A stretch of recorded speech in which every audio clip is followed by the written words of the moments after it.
Donc, Chumash, Parashat Vayishlach. Vous savez que dans cette paracha, on voit qu'il y a un combat entre le malach de Esav, frère de Yaakov, et Yaakov lui-même. Il y a un combat avec un malach, avec un ange. Donc, Yaakov va affronter un malach, une force spirituelle. Normalement, c'est impossible pour un homme d'en venir à bout. Et Yaakov en est venu à bout. Mais on dit que le malach, dépité dans ce combat d'avoir perdu le combat en question, l'a touché à la hanche. Vous savez que le Chumash est avare de détails, il n'a pas envie d'en donner. Quand il dit qu'elle a été touchée à la hanche, il s'est dit à 2 reprises, oui, il le dit pourquoi et quelle importance qu'il est touché là ou l'est touché là. Rachissant dit le problème, il dit la hanche, c'est un endroit spécial, et donc là, il l'a touché parce qu'il avait une faute en ayant épousé 2 sœurs, et que donc il l'a touché sur son point de faiblesse. Ça c'est le pshat, le sens littéral. Mais je voudrais vous amener dans un shiur que j'ai vu dans Rav Friedman, oui. Je voudrais vous amener d'autres compréhensions de ce passouk-là en question. C'est marqué Vaïvater Yaakov Levado. Yaakov est resté seul. Vous savez qu'un tzaddik ne doit pas rester seul la nuit, d'accord? Levado, va y avec Yves Imo, et un homme, entendez ici le malach de Esav, tout le prince spirituel qui va diriger les destinées d'Esav, là-haut qui décide de tout, il est venu. Il s'est battu donc avec le malach de Esav, Adalot HaShachar, jusqu'au moment où le soleil est venu. Et le malach, la force spirituelle, alors qu'il avait un homme en face de lui, il était sûr d'en venir à bout, il n'a pas réussi à en venir à bout. Vayiga bekaf yecho. Il l'a touché à la hanche. Oui. Vataka kaf yerech Yaakov. Et donc, vous voyez qu'à 2 reprises, on dit, il l'a touché à la hanche, et donc a été touché kaf yerech, la hanche de Yaakov, behavako imo, parce qu'il s'est mesuré avec lui, qu'il s'est battu avec lui. D'accord? Et on voit qu'ici, le Chumash répète 2 fois, il l'a touché à l'anche kaviercho, la hanche de Yaakov. Ça désigne réellement l'organe en question, mais que veut dire juste après? Et il l'a touché, on vient de dire qu'il l'a touché à la hanche, Vateka a été touché, donc a été touché, la hanche kaf yerech Yaakov de Yaakov, quand il s'est bagarré avec lui. Rashi a expliqué, je vous l'ai dit, ici il s'agissait du sar de Esav. Vous savez que le prince céleste d'une nation, c'est lui qui décide de la mode de la nation en question. Si dans cette nation s'habille comme ça et pas comme ça, c'est parce que le malach, lui, décide ce qu'il fait. Et quand il change, eh ben, il change de mode. Oui. Et c'est comme ça que ça marche. Ils aiment ses chansons, ils n'aiment pas les autres chansons. Il décide de tout, le malach. Le président, c'est lui qui le décide. Ce qu'il met dans la tête du président ou du roi, c'est lui qui décide. Et donc, le malach de Esav, qui va diriger toutes les destinées de toutes ces nations, lui, il s'est battu avec Yaakov. Ce qui est normal.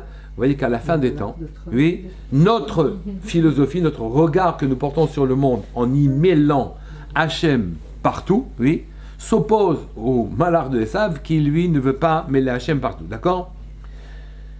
Il y a un Shla Akadosh. Il y a un Shla Akadosh qui dit des choses magnifiques. Il dit Vayiga, Bekaf Yercho, il l'a touché à la hanche, oui. Et Rabbi Meir vient et nous dit, il cite dans Menachot, même Gimel Amud Bet, oui, il dit, que signifie Kaf, oui, Yeror, Kaf Yerer, littéralement la paume de la hanche, enfin la paume de la hanche, Kaf c'est la paume de la main, oui, Kaf Yerer, oui, la paume de la hanche. Qu'est-ce que veut dire Yerer? Yerer, c'est les initiales de 3 mots, oui, qui sont Yam, Rakia, Kissé. Yam, c'est la mer. Rakia, c'est les cieux, entre les eaux d'en bas et les eaux d'en haut. Et Kissé Akavod, c'est le trône divin. Oui, le Yud, c'est Yam, ou Yarden, comme vous voulez. Le Resh, Yerer, c'est Rakia, ciel. Et le Chaf, c'est Kissé.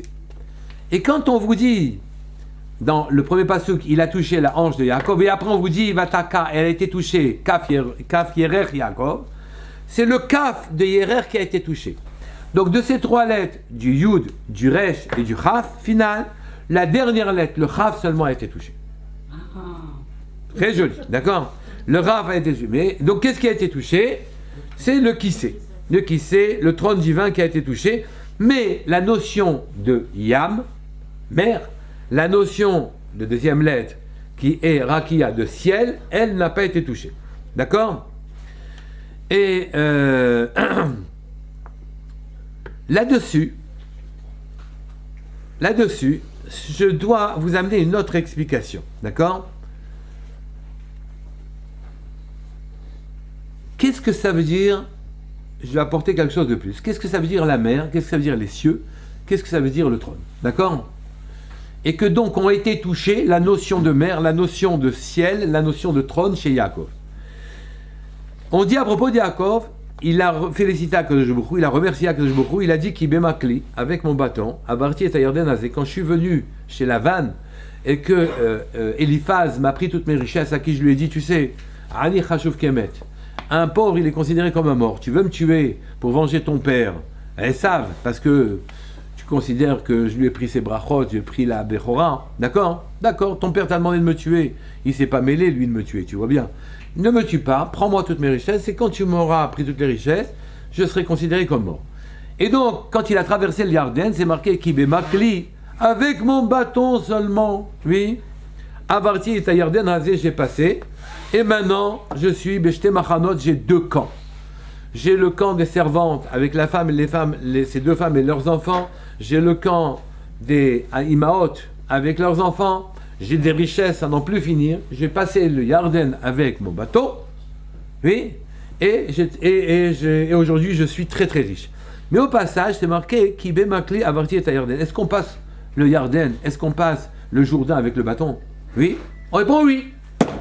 C'est avec le bâton qu'on passe le Jourdain. Il a mis le bâton sur le Jourdain, et le Jourdain s'est ouvert. D'accord? Donc vous voyez qu'il a dominé l'élément liquide. Yam est entre nos mains. Yam n'a pas été touché. Oui? Et c'est comme ça qu'on pourra passer ensuite la mer Yam Souf. D'accord? Donc c'est ça qui veut dire qui bémakli avarti Yarden Hazé avec mon bâton. Donc c'est mon bâton qui m'a permis de traverser la mer. Donc il y avait une maîtrise de l'élément liquide, de l'élément matériel liquide, d'accord? Et donc, voilà où le Yud de Yaakov est resté intact. Le Malach qui a touché Yerer n'a pas touché le Yud de Yerer, et donc le Yerer. Rakia, c'est quoi? Les cieux. Oui.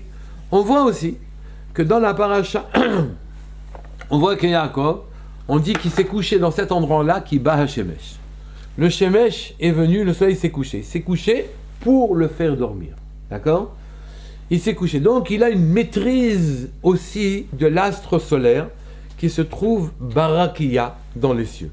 On verra ensuite que quand l'ange va le toucher à la hanche, oui, et que donc il va être boiteux, il ne sera boiteux qu'une journée. Car quand le soleil se lèvera, même pas une journée, je veux dire, excusez-moi, même pas une journée, car dès que le soleil va se lever, oui, il va être soigné. Donc il y a une maîtrise de l'astre lui-même. Et donc le Resh n'a pas été touché. Je reprends. On dit qu'il a été touché dans trois qualités, dans son Yud, dans son Resh, dans son Chaf. Yerer, Yerko, sa hanche. D'accord? Bien sûr qu'en bas, ces trois qualités donnent hanche. Il a été touché à la hanche. Qu'est-ce qui a été touché à la hanche? Ni la mer, ni les cieux. Les cieux, ça veut dire qu'il a une maîtrise des cieux, ça n'a pas été touché non plus. D'accord? Bien qu'on ne comprend pas bien ce que ça veut dire maîtrise des cieux. D'accord? Mais il a été touché dans quoi? Dans le Kissé Hakavod. Dans le Kissé. D'accord? Je vous ai raconté une histoire dans laquelle tout à l'heure, effectivement, dans le cours, je vous ai dit qu'il avait vu et la construction du Beit HaMikdash et la destruction du Beit HaMikdash. Vous voyez que le siège d'Akadosh Baruch Hu sur terre, oui, ce siège-là, il n'est pas bien, il n'est pas stable, oui. Les fautes des hommes ou les hommes qui ne veulent pas lui donner à Hachem sa place sur terre provoquent la destruction du palais d'Hachem sur terre, de l'endroit où Hachem se pose. Et donc, Kissé Hakavod, lui, ça a été touché. Effectivement, chez Yaakov, il a vu cette chose-là, il a vu le Chorban Beit HaMikdash, et donc, le Malach a réussi à toucher, lui, Yaakov, avec sa relation avec la lettre Kaf. D'accord? Et c'est ça qui dit, c'est ça qui est marqué dans le Passouk, oui. Vateka, kaf, Yerech Yaakov. Il a été touché, le kaf, dans le mot Yerech de Yaakov. D'accord? C'est ça qui a été touché, la notion de qui c'est. Allons un peu plus loin. C'est marqué, oui, que le malach n'était capable de toucher Yaakov qu'à un défaut. Et le défaut, il est en rapport avec le siège d'Hachem sur terre. Bien sûr que ce défaut-là, le rapport avec Hachem sur terre, sur ces défauts-là est le suivant. C'est que il n'y aura pas de problème avec la notion de Yam. Yam, c'est aussi le comportement de l'homme sur terre, sa Torah. On dit Yam, Shel Torah, c'est l'eau. L'eau est comparée, la Torah est comparée à de l'eau. Et donc, dans le comportement humain, rien ne nous empêche d'étudier. Sur terre, l'étude ne s'interrompt jamais. La terre tourne et il y a du limoud sur la terre entière, d'accord? Rakia, ça fait allusion au travail des gens. Rakia, les cieux, font allusion au travail des gens.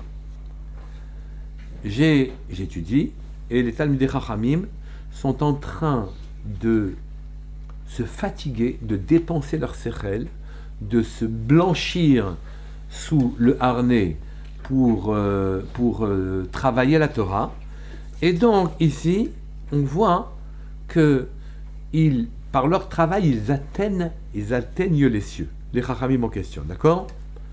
Et les Talmidei Chachamim, les cieux font allusion aussi, d'après un Khatam Sofer, les cieux font allusion aux Talmidei Chachamim, aux hommes qui travaillent la Torah. Oui, qui travaillent et qui font tout en fonction de la Torah. Maintenant, le travail de l'homme sur lui-même et les mitzvot et son limoud à Torah devrait l'amener au-dessus des cieux. Oui, devrait l'amener. C'est quoi ce téléphone? Oui, devrait l'amener au-dessus des cieux. Et qu'en vérité, quand on vous dit qu'il y a eu un problème chez Yaakov au niveau du kissé, du siège d'Hachem sur terre, c'est que le problème se situe dans notre relation avec Hachem. On est même prêt à faire des mitzvot et à se comporter moralement comme il faut. On est prêt à étudier la Torah. Mais on n'est quand même pas prêt à donner une place à Hachem sur terre. C'est pas la même chose, comprenez? Parce que cette place, elle est concurrentielle avec la mienne. Tant que toute la place que je donne à Hachem, j'ai l'impression que je l'enlève à moi. Toute l'indépendance il menace mon indépendance, Hachem. Il menace mon prestige. Il menace le sentiment que c'est moi qui maîtrise les choses. Hachem, il menace ma personnalité, en quelque sorte. Et donc, je veux bien avoir de la Torah, parce que c'est plein de chokhma, d'intelligence. Je veux bien même être un talmid, pas seulement un talmid chacham, mais un tzaddik, et faire les choses bien, parce que c'est un bon comportement. C'est comme ça qu'il faut se comporter, c'est comme ça que je me projette, c'est comme ça que je me vois. Mais, quand même, j'ai une place personnelle, oui? Et ma place personnelle, elle est en concurrence avec celle d'Hachem. Oui? Je crois, à tort, que si j'ai une place, que si je mets Hachem trop présent chez moi, je n'aurai plus de place. Oui? Je n'aurai plus de place. J'ai l'impression comme ça, hein, que si c'est trop présent, bon, on parle toujours du bon Dieu, quoi. Il n'y a que ça, il y a quand même autre chose. Vous n'avez pas entendu cette réflexion-là? Oui? Il n'y a pas que ça quand même. Il y a Victor Hugo. Oui? Et je vous dis des choses que j'ai entendues. C'est pas. Donc il n'y a pas que ça. Il y a autre chose, quoi. Sur Terre. Dans la vie, c'est comme ça le mot. Dans la vie, il y a autre chose. Oui? Et donc on a l'impression qu'à ce jour, on ne lui donne pas son qui c'est. On ne lui donne pas sa place. Sa place n'existe pas. Je reprends. Donc, il y avait 3 dimensions chez Yaakov. Il y avait la Torah, il y avait la Tzidkut, oui, il y avait son rapport avec Hachem, le qui c'est. D'accord? La Torah, il la possédait à un point tel, oui, qu'il pouvait fendre l'eau. Oui? La Torah nous permet de mettre de l'ordre dans notre sérel. Tout est mou. Tout est un grand mélange, un grand mix. Oui? Chaque fois que j'ai envie de faire quelque chose, j'invente la superstructure qui va avec. Tout est vrai du moment où ça me convient, d'accord? Mais celui qui est dans la Torah, son eau, il la fend. Les Bnei Israël, quand ils ont rencontré Akadosh Baruch Hu, ils ont rencontré la vérité, ils ont donné à l'eau une forme, alors que l'eau n'en a pas. Donc la Torah et l'eau, c'est pareil. Enfin, la Torah permet de maîtriser la confusion, l'absence d'organisation de l'eau. C'est ça la Torah. Oui. Notre vie, on aime la confusion parce qu'elle permet notre liberté. Je dis blanc un jour, je dis noir le lendemain, et je prouve le blanc, et je prouve le noir aussi pareillement, ça me pose strictement aucun problème. Oui. Ça c'est l'eau. Oui, je me comporte correctement aussi. Ça me va aussi parce que de toute façon ça m'apporte prestige, valeur aux yeux des autres. Ça m'a, à mes propres yeux, oui, aux yeux de mes enfants, de ma femme, tout ça, la femme aux yeux du mari. Ça me convient aussi. Mon intérêt est évident. Mais donner une place à Hachem sur terre, ça c'est Pâques. C'est Pâques. On ne voit pas qu'en vérité, ce n'est que quand je donne une place à Hachem que je peux monter plus haut. Que si jamais je ne lui laisse pas sa place, à la mesure de sa place, je ne gagne, je ne sais pas qui je suis. Je ne peux pas connaître mon être supérieur qu'à la condition de donner à Akadosh Baruch Hu la place dont il a besoin. Personne objecte? C'est bizarre. Si, c'est le contraire, la maîtrise, le laisser faire. Ouais. Ça vous... Si, non, on préfère dormir. C'est intéressant. Non, pas que non, c'est passionnant. Que dormir? Non, moi je trouve que finalement, on est formaté pour ne pas ne pas donner une place à Akadosh Baruch Hu, c'est pour ça qu'on a besoin de travailler cette émouna. Mais si on avait émouna, ça nous aiderait. C'est-à-dire tous les échecs qu'on vit mal, etc. Non, mais si j'avais la émouna, je croirais que c'est qu'Hachem, j'ai plus besoin de travail. Mais la émouna, c'est justement ce que je dois acquérir. C'est pas qu'on doit me faire cadeau de la émouna, je dois l'acquérir. Oui, justement, mais ça veut dire qu'on est formaté. Alors c'est pas parce qu'on est formaté. Eh ben oui. Finalement, la rechercher. Oui. Mais ça nous aide pas, vous dites, quand vous dites. Si, ça aide. Moi, je trouve pas que ça nous aide. La émouna, elle aide, bien sûr. Non, je trouve pas que ça aide qu'on l'ait pas d'office. C'est-à-dire le travail. Mais si j'ai deux. Non, c'est pas une liberté. Mais il n'y a aucune liberté, je vais à Hachem directement. C'est terminé. Vous avez dit qu'on n'a pas Non, envie. Non, on comprend. On comprend. Il faut Vous avez dit penser qu'on n'a pas comprend, envie ça de va donner mieux une pour place le. à Hachem. Mais finalement, cette place qu'on donnerait à Hachem, elle nous sécuriserait. Mais on ne cherche pas à être sécurisé, on cherche à avancer. Comment je vais atteindre mon être supérieur et offrir ma participation modeste au monde? Oui, en sortant de moi-même ce que je connais même pas. C'est clair ce que je connais même pas. Oui, comment je vais le faire si jamais je ne travaille pas? Si jamais je ne fais pas d'effort? C'est pas possible. Ici, la vie, c'est l'aventure. L'aventure commence à l'aurore. C'est l'aventure, la vie. Moi, je vous offre pas une bouillie sucrée, hein. Je vous offre l'aventure, c'est bien, non? Et comment c'est ce qu'on doit faire quand notre travail s'arrête pour laisser la place à Hachem? Ce qu'on doit faire. Ah, ça dépend de la circonstance. Quand toutes les péripéties me sont offertes dans ma vie pour que je laisse une place à Hachem, j'ai le choix après de la laisser ou de maîtriser. Mais j'ai pas envie de lui donner la place. Il faut que vous sachiez. Il faut que je me combatte. Il faut que je me combatte. Donc je reprends. Oui. Ce qui a été touché, c'est la place d'Hachem avec moi. D'accord? Et cette place-là, elle s'acquiert de haute lutte contre soi-même. Une révision totale des prémices de vos raisonnements, depuis le début jusqu'en haut. Il faut tout revoir, toute la coma, tout est tordu depuis le début. Il n'y a rien de droit. Et il faut arriver à se reprendre de bout en bout. Il faut revoir je sais pas comment on dit, la copie depuis le début. Il n'y a pas moyen de faire autrement. Oui, c'est ça qu'on appelle tchouva. Tchouva, retourne jusqu'à celle qui t'a fait. Retourne chez ta mère, qu'elle te refasse. Oui, retourne au hé, le yud, et ensuite le hé, retourne à ta matrice. Oui, elle va t'apporter ce qui te manque. Oui, c'est ça, tes tchouva, te chouve, hé. Retourne vers le hé, qui formate correctement les personnes. Et donc, c'est notre effort. Nous, on avance, et Hachem, il aide à ce moment-là. Mais simplement, il faut amorcer le mouvement, et le mouvement est très difficile à amorcer aussi. Parce qu'on n'a pas envie de quitter nos Arba Amot, on a envie de rester ce que l'on est, d'une manière générale. Donc, je reprends. Vous savez que les eaux d'en bas Les eaux d'en bas sont pleins en disant, voilà, Pour quelle raison les eaux ont été séparées en deux, oui. Il y en a qui sont rentrées en bas, il y en a qui sont restées en haut. Et donc elles ont pleuré, on les appelle Yamim Bochim. Ces eaux d'en bas ont pleuré. Vous allez me dire que c'est quoi encore qu'est-ce qu'on veut dire par là, oui. Et Akadosh a dit, puisque vous pleurez, alors à ce moment-là, la shira, le chant des eaux d'en haut ne commencera que quand les eaux d'en bas donneront le la, donneront le commencement. Analysons cette situation qui a été proposée par le Midrash. Je vois qu'en vérité, je vois qu'en vérité, je n'arriverai au-delà de mes capacités dans le moi que je ne connais pas et qui est magnifique, oui. Je ne peux y arriver que quand j'amorce un mouvement. Le mouvement des eaux d'en bas, c'était de pleurer. Vous allez me dire, bon, ben, elles ont pleuré, c'est pas tellement des Shem Shamayim, hein, elles voulaient la place des autres, oui. Je dis, mais ça, c'est un mouvement. Même un mouvement d'envie, même un mouvement d'aspiration, même ambitionner être là-haut alors qu'on est en bas, oui, c'est le début du mouvement. Là-dessus, les Chachamim ont expliqué, Léolam, toujours un homme doit commencer chez l'Olishma pour arriver au Lishma. Lishma, au nom d'Hachem, travailler au nom d'Hachem, c'est déjà être là-haut, d'accord? Bien au-delà des capacités de l'humain. Ça, c'est Lishma, oui.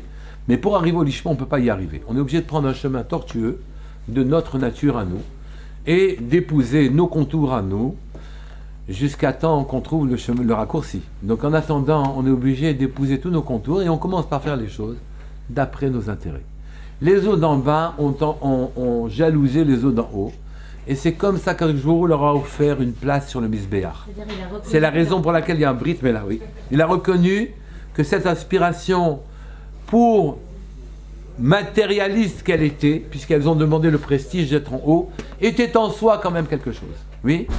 Quand les gens se sont rebellés contre Korach, eh bien, il y avait quand même derrière ça une idée de grandeur qui était recherchée par ces hommes-là. Les encensoirs qu'ils ont amenés ont été aplatis, oui, et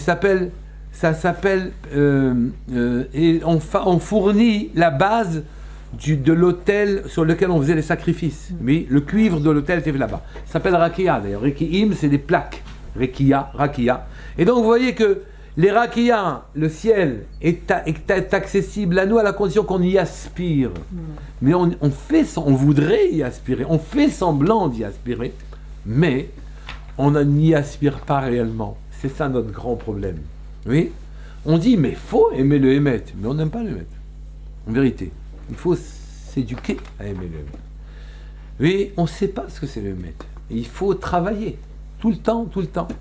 On dit que Reki et Pachim, les plaques ont été Reki et Rakia, les encensoirs ont été aplatis et ont servi de base, on fait les sacrifices dessus. Pourquoi? Parce qu'il y avait du bien dans cette rébellion, il n'y avait pas que du mal dans la rébellion de Korach contre Moshe. Il y avait une aspiration à faire le bien. Au passage, j'apprends une technique, parce que c'est ça qui compte. Oui, j'apprends que je ne peux atteindre les sommets, le lishma, que en passant par chez le lishma. Donc je dois traverser ma nature, l'utiliser, la transformer, revoir la copie, petit à petit, oui, et transformer chacun de mes traits de caractère pour qu'ils me permettent, je lui inscris une aspiration, je revois chacun des traits, je lui mets à chacun des traits une aspiration, oui, et à ce moment-là, le canal que je suis en train de construire va être bien différent de celui que j'ai naturellement. Je m'explique. C'est bien de faire le chesed, je lisais ça il n'y a pas longtemps dans Tomer Dvorah, hier, oui. Dans Tomer Dvorah, c'était marqué à propos du chesed. Et le chesed que tu dois faire à l'égard des gens, oui, tu dois mettre Hachem dedans. C'est-à-dire, je donne de la tzedaka à quelqu'un, je la donne, c'est bien, je la donne pas pour la personne. Je la donne parce que Hachem me demande que de donner de la tzedaka. Parce que si je la donne pour la personne, c'est que je suis quelqu'un de grand. Je me vois, je suis bien, quoi. Je me filme en train de donner la tzedaka, c'est bien, quoi. Et l'autre, il me regarde, un regard admiratif, et le spectateur qui regarde la scène, il dit « Ouh, quel monsieur bien », et tout ça. Ça va, fais-le comme ça. Mais dedans, tu dois mettre la véritable graine. Cette péripétie t'a été proposée de donner une pièce à quelqu'un d'en haut. Parce que Baruch Hu, il t'a guidé le pauvre ici. Il lui a fait rater une autre synagogue. Il te l'a amené chez toi. Il a un besoin. Le besoin a été créé par des milliers de malachim. Et donc cette situation est construite et toi tu viens, tu donnes une pièce. C'est Midashamim que ça a été créé. Pour que toi tu viens donner une pièce. Si tu ne mets pas dans ta tzedaka, oui, que l'argent que tu as reçu, c'est lui qui te l'a donné, qu'il l'a maintenant, tu l'as dans ta disposition immédiate aussi. Il n'est pas dans le compte en banque. Vous faites un chèque avec ou sans provision, s'il vous plaît. Oui. Et donc il l'a mis dans la main, tu mets la pièce dans la main. Cette pièce-là que tu mets dans la main, c'est Hachem qui te l'a donné pour que tu la mettes dans la main de l'autre. Si tu ne mêles pas Hachem, tu n'as pas corrigé ton chesed de telle sorte qu'il devienne le canal qui te permettra de découvrir ton moi supérieur. Il n'y a pas moyen. Donc vous devez tout raboter, tout créer, tout remettre Hachem partout, il doit être mis, lui donner sa place jusque dans le chesed, le geste de chesed que vous faites, ou bien le geste mauvais que vous empêchez. Je m'empêche ça pour Hachem. Oui. Je ne mange pas de l'odeur de poulet rôti en passant dans la rue, oui, qui est excellente. Je dis pas, ça sent mauvais, ça me dégoûte. Non, pas du tout. Oui, mais je le fais parce qu'on m'a interdit de manger de ça. Je mets à Hachem de nouveau. Je mets à Hachem sa place. Là où on dit, mais non, mais moi, mais je vais te dire la vérité, c'est le maître, ça me dégoûte. Oui, ben non, non, non. Et tu dois, maintenant le émettre, c'est quoi? Dire à un mari, oui, ta femme, elle est moche. C'est l'émettre. Ben oui, il faut être émettre. Donc, c'est pas la vérité. C'est pas la vérité, c'est la réalité. Et encore une fois, on va faire ce rilou. C'est la réalité, c'est pas la vérité. La vérité, c'est de dire, elle est belle, elle est bien, c'est une femme bien. Et à ce moment-là, tu construis avec lui et ton canal, toutes tes obstructions qui fait que tu aimes naturellement Hachem, tu es en train de retrouver ton canal, retrouver son chemin de manière sinueuse, de manière difficile. Tu crées ton propre tsinor vers Hachem. Et à ce moment-là, tu vas avoir accès à toi, parce que tu ne sais pas qui tu es. D'accord? Et c'est ça qui a été touché. Les eaux d'en bas, on ne peut pas faire autrement que passer par le Shelo Lishma. Oui? Je voulais savoir, dans le cas de Yaakov, Ouais. que ce qui a touché, c'est le trône divin de Yaakov. Ouais. C'est C'est le trône c'est divin d'Hachem. La notion de trône, c'est Yaakov. qu'il n'a pas laissé la place à Hachem, comme ça. Non, non. Non, non. En fait, il s'est pas laissé Il y a une faiblesse chez Yaakov, comme il y avait une faiblesse chez Abraham, comme il y avait... C'est quoi cette faiblesse, justement? C'est ça que je cherche à déterminer. Il a dit, par exemple, je vais convertir la vanne. Qu'est-ce que tu convertis la Il a vanne? tardé aussi, il devait passer un certain temps et finalement il a reporté le retour de 20 ans, je crois. De- Je vérifie. Je sais pas. Révélé d'une Ouais. fin, hein. Il a pas fait quelque chose comme il devait faire, j'en sais rien. Par exemple, je vous dis, la première chose qui me vient à la tête, c'est que il voulait convertir la vanne. Qu'est-ce que tu convertis la vanne? Prends ta femme et va-t'en. Moi, j'ai cru comprendre, je sais pas. C'est comme c'était dans la nuit et qu'il y avait la rencontre avec Esav le lendemain, il n'a pas laissé Hachem, il avait des doutes de cette rencontre, parce que c'est ce soir-là où ça a travaillé énormément, et donc il n'a pas laissé la place de dire Hachem Il s'est prosterné. dirige quand même les événements. Oui, il s'était prosterné 7 fois Tout à fait. à Esav. Peut-être que une fois aurait suffi. Tout à fait. C'est une manière de dire je maîtrise la situation, si je me mets devant lui, ça va s'arranger pour moi. Où est la place d'Hachem dedans? En fait, vous voulez le glorifier. Bon, mais on est en train de parler de géants Oui. qui ont réussi au-delà de tout ce qui est permis pour nous, d'accord? Ici, on est en train d'utiliser un point pour qu'on se comprenne à nous. Oui, ils n'ont pas dans un détail laissé la place à Hachem. Il y a une faiblesse X. Oui. Chez nous, c'est pas une faiblesse, c'est un boulevard. Hein. Oui. C'est comme Yosef. On peut même plus parler de Qui faiblesse. a parlé au maître chanson. Comme Yosef qui a dit au maître chanson, rappelle-moi au pharaon. Oui, il a dit une fois. Il a dit Deux ans ne de m'oublie pas. Il a dit deux fois ans. ne m'oublie pas. Il a pris 2 ans de plus en prison. Bon, c'est pas notre échelle à nous, d'accord? Mais en tout cas, vous voyez qu'ici, notre problème à nous les Juifs aussi, nous avons gardé le Yud. Nous avons aussi gardé le Resh. Oui, à plusieurs reprises, la terre, les cieux vont obéir en quelque sorte à notre destinée. Ils vont la façonner. La mer va s'ouvrir devant nous. Je n'ai pas dit qu'elle s'ouvre devant tout le monde, mais devant le peuple juif dans son ensemble, elle peut s'ouvrir. Les cieux donnent à la terre le destin que Hachem veut pour le clan d'Israël. Mais nous devons organiser cette faiblesse-là, donner sa place à Hachem sur terre. C'est là le caf de Yerer qui a été touché. Mais rassurez-vous, quand le soleil se lèvera, à partir de ce moment-là, il a été guéri et même le caf sera réparé. Il a repris le dessus. Oui.